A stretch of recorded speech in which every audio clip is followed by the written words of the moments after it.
Educational creativity চ্যানেলে সকলকে স্বাগত। আবারও একটি এসএসসি মামলা সুপ্রিম কোর্টে লিস্টেড হয়েছে। তো কবে লিস্টেড হলো, কি জন্য মামলাটি হয়েছে, মামলাকারীদের মূল দাবি কি, কত নম্বর সিরিয়ালে এই মামলার শুনানি হবে, আর কোন অর্ডারের উপরে ভিত্তি করে তারা সুপ্রিম কোর্টে গেছে, বিস্তারিত তথ্য কিন্তু এই ভিডিওতে দেখাবো। তার আগে একটি তথ্য আপনাদেরকে দেওয়া খুবই জরুরি, যে গতদিন যে মামলার শুনানি ছিল Abhijit Sadhuka versus the state of west বেঙ্গলে, যে মামলা সুপ্রিম কোর্টে উঠেছিল, সেই মামলায় আপনারা জানেন যে সোশ্যাল মিডিয়াতে খবর হয়েছিল যে মামলাটি ডিসমিস হয়েছে, কিন্তু মামলাটি ডিসমিস হয়নি। প্রথমে ডিসমিস উঠলেও পরবর্তীতে একটা নির্দিষ্ট ডেট আসে, যেটি 9 সেপ্টেম্বর, সেই মামলায় আবার শুনানি। আপনারা জানেন যে সুপ্রিম কোর্টে West Bengal board of primary West Bengal board of school service কমিশনের পক্ষ থেকে যে অ্যাডভোকেট দাঁড়িয়েছিলেন কপিল সিব্বাল বা কল্যাণ ব্যানার্জি, ওনারা গিয়েছিলেন। ওনারা কিন্তু বারবার চেঁচাচ্ছিলেন যে ডিসমিস করা হোক, ডিসমিস করা হোক। নিশ্চয়ই সেই রিটের মধ্যে বা সেই কপির মধ্যে কিছু গুরুত্বপূর্ণ তথ্য ছিল, তার জন্য সেই ডিসমিসের কথা তুলেছিলেন, কিন্তু বিচারপতি বুঝে শুনে সেই মামলাটি কিন্তু আবার শুনানির জন্য রেখেছেন। এসএলপি শুনানির জন্য রাখা হয়েছে। সহজেই এসএলপি গুলোকে কিন্তু ডিসমিস করা যায় না, কিন্তু এমএ ফাইল হলে সহজেই একই দিনে শুনেই ডিসমিস করে দেওয়া যায়, কিন্তু এসএলপির গুরুত্ব একটা আলাদা। সেই জন্য বারবার ক্যান্ডিডেট কিন্তু এসএলপি করছেন, যেহেতু তারা পরীক্ষার সম্মুখে বা তাদের পরীক্ষা দিতে হবে, তারা এক প্রকার তারা মৃত্যুমুখী বলা যেতে পারে। তো সেই জায়গায় দাঁড়িয়ে তারা বারবার বিভিন্ন সোর্স নিয়ে তারা মামলায় করছে বা দ্বারস্থ হচ্ছে। যদি তাদের পরীক্ষাটি না দিতে হয়, তারা কোনোভাবে কোনো এসএলপির মাধ্যমে যদি তথ্য তুলে ধরতে পারে, তারা যদি পরীক্ষায় না দিয়ে চাকরিতে ফিরে আসতে পারে একাধিক কারণ নিয়ে। তো চলুন আমরা আজকের বিষয়টি দেখে নিই। ডায়েরি নম্বর 46088225 ফাইল হয়েছিল 18/8/2025 একটা 41 PM। এসএলপি নম্বর এতো 22/8/2025 রেজিস্টার্ড হয়েছিল 28/8/2025। এই মামলার শুনানি রয়েছে serial number 26, justice Sanjay Kumar and honourable mister justice Satish Chandra শর্মার বেঞ্চে। তো এই মামলায় পিটিশনার বিজয় বিশ্বাস, সুকান্ত দাস এবং অয়ন শাহ রেসপন্ডেড রয়েছে কিন্তু একাধিক প্রার্থী। তো এই মামলা কোন অর্ডার কপির উপরে ভিত্তি করে চ্যালেঞ্জ করা হয়েছিল, সেই একটু তথ্য দেখে নেওয়ার পর আমরা কিন্তু বিস্তারিত তথ্য দেখব, আর তাদের মূল দাবি কি রয়েছে সেটাও আমরা কিন্তু চোখ বুলিয়ে নেবো একবার। তো এখানে দেখুন, হাইকোর্টে একটি অর্ডার হয়েছিল 14/7/2025, ডাব্লিউপিএ নাম্বার এত, জাস্টিস সৌগত ভট্টাচার্যের বেঞ্চে। 7/7/2025, ডাব্লিউপিএ নাম্বার এত 12505, জাস্টিস সৌগত ভট্টাচার্যের বেঞ্চে। ডাব্লিউপিএ নাম্বার এত 22/7/2024, এত এত এত, জাস্টিস সৌগত ভট্টাচার্যের বেঞ্চে। এবং 16/7/2025, এটি জাস্টিস সৌগত এটা ম্যাট ম্যাট রয়েছে 1026 ম্যাট, জাস্টিস সৌমেন সেনের বেঞ্চ থেকে হয়েছিল। এটা ভুলভাবে প্রিন্টিং মিস্টেক হতে পারে। তো এই মামলাগুলোকে চ্যালেঞ্জ করে কিন্তু সুপ্রিম কোর্টে গেছেন মামলাকারীরা। এবার বিষয়বস্তু হচ্ছে, নেক্সট দিন শুনানিতে কেমন ধরনের তথ্য উঠে আসতে পারে।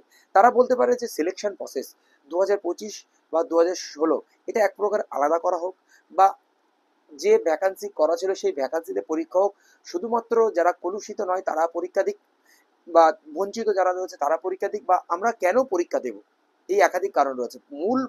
মূল কারণ প্রথম থেকে শেষ পর্যন্ত আমরা কেন পরীক্ষা দিতে যাব। যারা নতুন রয়েছে 2025 ক্যান্ডিডেটরা, তারা পরীক্ষা দিক, আমরা কেন পরীক্ষা দিতে হবে, তাদের এই রিক্রুটমেন্ট এই ভ্যাকান্সিতে চাকরি দিক, আমরা পরীক্ষা কেন দিতে যাব, এটা তাদের বারবার প্রশ্ন। আমরা একটা পরীক্ষা দিয়েছি, আমরা আনটেইন্টেড প্রমাণিত করেছে আমরা কলুষিত নয়, তারপরেও আমরা কেন পরীক্ষা দিতে যাব। কারণ আমরা রিভিউ ওই মামলাতে বারবার কিন্তু দেখেছি, বিচারপতি খুব দুঃখ প্রকাশ করেছেন যে আনটেইন্টেড ক্যান্ডিডেটের জন্য সর্বোচ্চটা করা হয়েছে এবং সম্পূর্ণ কর্তৃপক্ষ দায়ী। এরপরেও যে আনটেইন্টেড কথাটি বারবার লেখা হচ্ছে, যারা স্কুল যাচ্ছে 31শে ডিসেম্বর পর্যন্ত, তারা আনটেইন্টেড, তারা কেন পরীক্ষা দেবো, এই একাধিক দাবি নিয়ে বা অনেক পয়েন্ট প্রাইভেসি থাকার জন্য সবকিছু আপনাদেরকে আমি বলতে পারছি না, সেগুলো কিন্তু সুপ্রিম কোর্টে উঠতে চলেছে।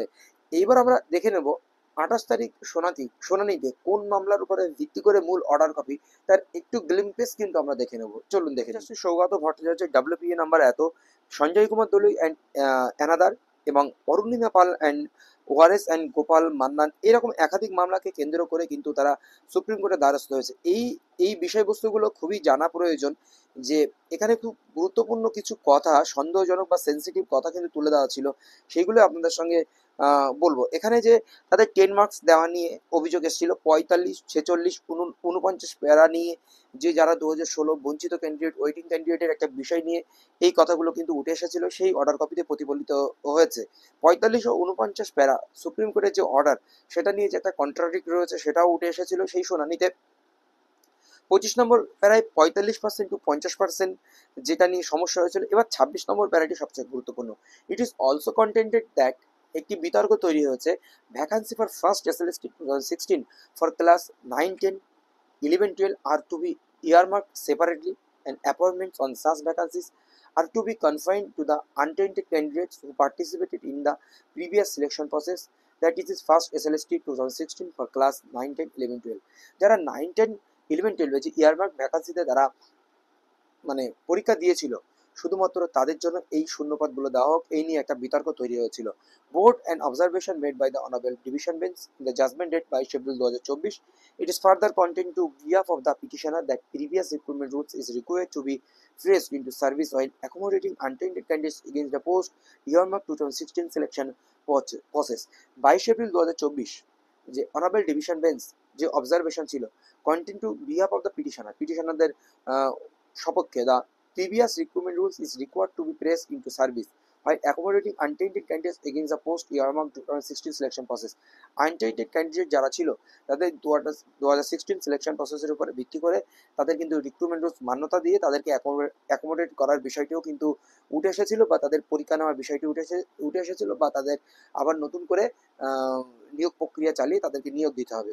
On the reading of the judgment of the Honorable Division Bench date 22 April 2024, which is merged with the judgment of the Honorable Supreme Court date 3rd April 2025, it does not appear that recruiting authority cannot enhance the number of vacancies meant first SLS 2016 clubbing subsequent vacancies. What is the required is inclusion of vacancy which were meant of first SLS 2016 now where any embargo has been imposed, thereby preventing state authorities including WBC SSC from framing separate rules for filing up those vacancy. তো যাই হোক, যে শূন্যপদগুলো বাড়ানো হয়েছে বা শূন্যপদগুলো যে March করা হয়েছে 2025, 2016, আর সেরকম বিষয় নিয়ে একটি সমস্যা তৈরি হয়েছিল, সেখানে কোনো জটিলতা নেই বা কোনো ইম্পোস্ট বা বাধা ধরা কিছু নেই। স্টেট অথরিটিস ইনক্লুডিং WBC SSC-কে যে তারা সেপারেট রুলস ফ্রেম করতে পারে না বা আলাদা ভ্যাকান্সি তৈরি করতে পারে না বা ভ্যাকান্সি মার্চ করতে পারে না বা তারা রিক্রুটমেন্ট রুলস নতুন করে তৈরি করতে পারে না, তার বাধা কিন্তু তাদের নেই। সেটা সুপ্রিম কোর্টেও কোনো বেঁধে দেয়নি বা ডিভিশন বেঞ্চেও বেঁধে দেয়নি। এটা কিন্তু সিঙ্গেল জজ এটা প্রতিফলিত করেছেন। তার মানে WBC SSC-র উপরে সম্পূর্ণ ক্ষমতা রয়েছে তারা রিক্রুটমেন্ট রুলস কিন্তু তৈরি করা। এবার 50% ইনস্টেড অফ 45%, এটা নিয়ে একটি কন্টেনশন তৈরি হয়েছিল। In view of the aforesaid discussion, respondent authorities including WBC SSC are directed to proceed with the selection process which started by recruitment notification date 30 May 2025, but in the same selection process tainted ক্যান্ডিডেটরা বসতে পারবে না। 30 May 2025 যে recruitment rule মানে notification দিয়েছিল তারা সেই proceed করতে পারে, এটা কিন্তু সিঙ্গেল জাজ লিখেছিলেন। All the writ petition stand dispose, এই হচ্ছে জাস্টিস সৌগত ভট্টাচার্য যে অর্ডার, এটাকেও গিয়ে মানে চ্যালেঞ্জ করা হয়েছে। এবং ম্যাক যেটা রয়েছে justice Soumen Sen, justice Smita Das division bench, সেটাকেও চ্যালেঞ্জ করে কিন্তু সুপ্রিম কোর্ট গিয়েছে এই মামলার উপরে ভিত্তি করে। 28 তারিখ কি হবে, চাকরিহারা যোগ্য শিক্ষকেরা গভীর প্রতীক্ষায় রয়েছে। যদি তাদের পরীক্ষা না দিয়ে চাকরি ফিরে আসে, 2025 যারা নতুন রয়েছে তারা পরীক্ষা দিক, তাদের নিয়ে তাদের কোনো মাথা ব্যথা নেই, তারা তাদের নিজেদের চাকরি ফিরে পাক, এটাই তাদের আশা। ধন্যবাদ।